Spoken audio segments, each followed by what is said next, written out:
Hello, Cristi. Thanks for coming. Please introduce yourself. I'm Cristi, Rezilient. I'm a Romanian drum and bass producer living and producing in Barcelona. Say, please, in one word, what drum and bass means for you. Resilience. What feelings do you craft your songs with?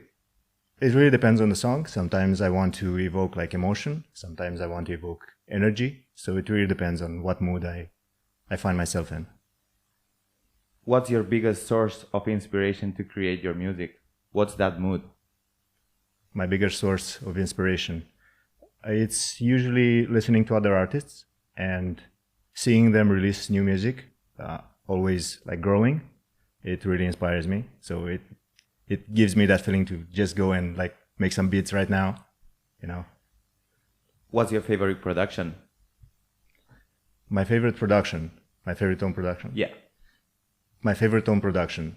I gotta say it's this collaboration that I just did with Nelver, because Nelver is such a nice guy and I got to learn a lot when working with him. If you had the opportunity to make a song with any drum and bass artist from the past or the present, who would him or her be and why?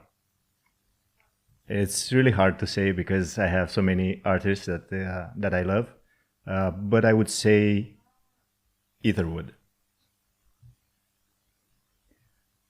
How do you feel about Friday's gig and about the scene growing in Barcelona? It's really nice, man. I've been to the last party, the last 0 to 9 party, and it was amazing. And the energy was where it should be. And I think that the crowd in Barcelona is amazing.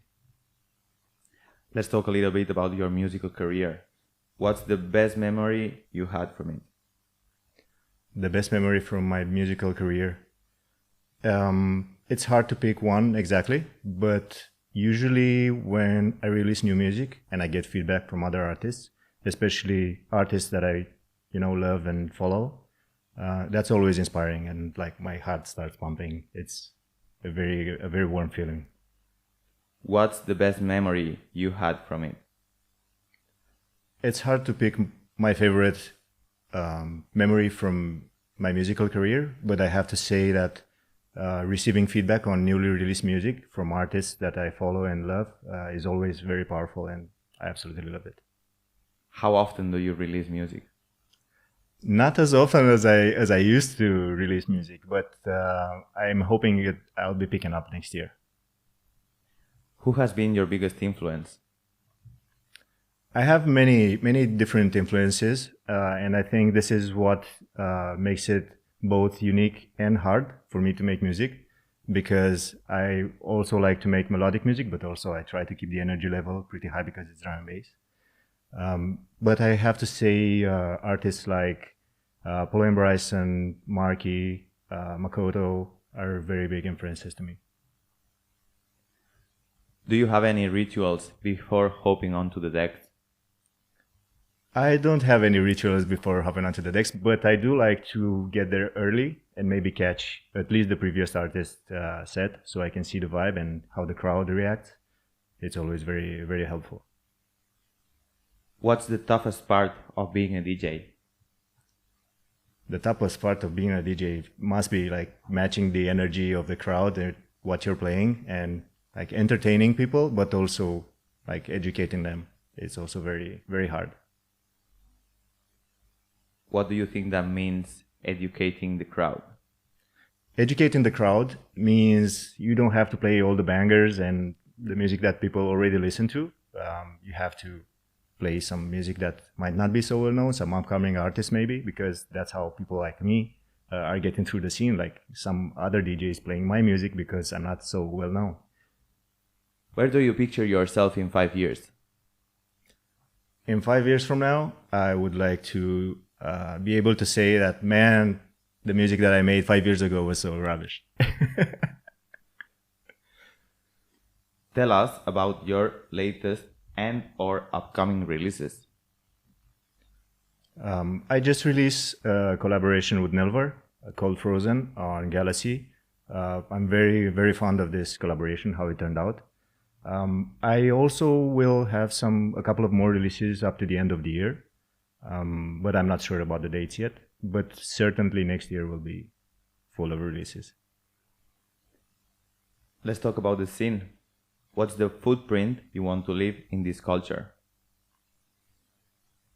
I think all of us as DJs, producers, have to leave our own footprint, have to add something to the scene, not just be in the scene. So I would like to have something people remember, like some unique trait. I'm not sure which one it is yet. I'm still searching for it, but I believe that all of us should leave our footprint somehow. What do you think about the future of drum and bass worldwide? The future of drum and bass, it's going to be even more amazing than it is now, because it's already proven that it's a genre that is full of everything and is always changing, and trends come in, go out, then come in again after some time. It's amazing. How do you feel about the drum and bass crowd? Best crowd in the world. The drum and bass crowd is the best crowd in the world. What piece of advice would you give to newcomer DJ or producers who want to start a solid career? I would say, as a tip for newcomers, to learn the techniques, but also be aware that the technique is not everything, and you have to be the one that provides the vibe. You have to be the one that entertains people, that educates people, and yeah. Would you like to ask anything to the audience? Yeah, just bring your dancing shoes. Forget about all your worries. From midnight to morning, we got the vibes covered. It's on us. Thank you for this interview, Cristi. It was so nice to have you here. Thank you too. It was great talking to you.